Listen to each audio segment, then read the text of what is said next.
بسم اللہ الرحمن الرحیم۔ ناظرین، آج کا چوتھا ویلاگ اور ہیڈنگ ہے انسانی مساوات کا زرعی سبق اور اس کی بہترین عملی صورت۔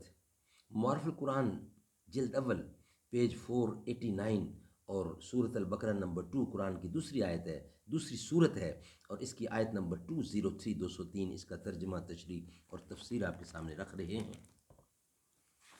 ناظرین، اس کتاب کے رائٹر ہیں مفتی اعظم پاکستان حضرت مولانا مفتی محمد شفیع عثمانی صاحب رحمۃ اللہ علیہ۔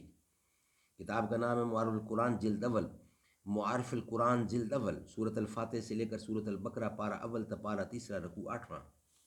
بسم اللہ الرحمن الرحیم، الحمد للہ وکفی وسلام علی عبادہ الذین اصطفی۔ قال النبی صلی اللہ علیہ وسلم، خیرکم من تعلم القرآن وعلمہ۔ بہترین لوگ وہ ہیں جو خود بھی قرآن پڑھیں، دوسروں کو پڑھائیں، سکھائیں اور لکھائیں۔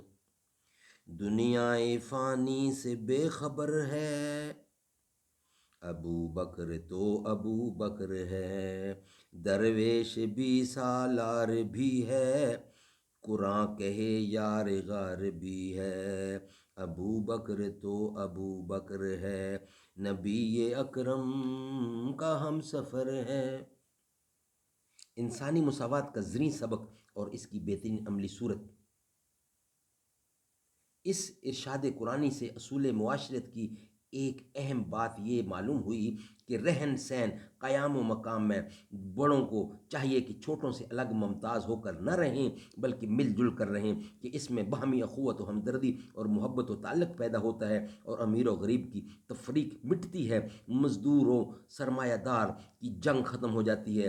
رسول اکرم صلی اللہ علیہ وسلم نے اپنے آخری خطبہ اور آخری حج کے خطبہ میں اس کو خوب واضح کر کے ارشاد فرمایا کہ کسی عربی کو اجمی پر یا گورے کو کالے پر کوئی فضیلت نہیں، فضیلت کا مدار تقوی اور اطاعت خداوندی پر ہے۔ اسی لیے جو لوگ ان کے خلاف مزدلفہ میں قیام کر کے اپنی ممتاز حیثیت بنانا چاہتے تھے، ان کے اس فعل کو گناہ قرار دے کر ان پر لازم کیا کہ اپنے اس گناہ سے توبہ و استغفار کریں کہ اللہ تعالیٰ ان کی خطاؤں کو معاف فرما دیں اور اپنی رحمت فرما دیں۔ ناظرین، یہ تھا آج کا چوتھا ویلاگ۔ انشاءاللہ اس کے بعد پانچواں ویلاگ آپ کے سامنے لائیں گے۔ 4 ویلاگ ہمارے کمپلیٹ ہوئے۔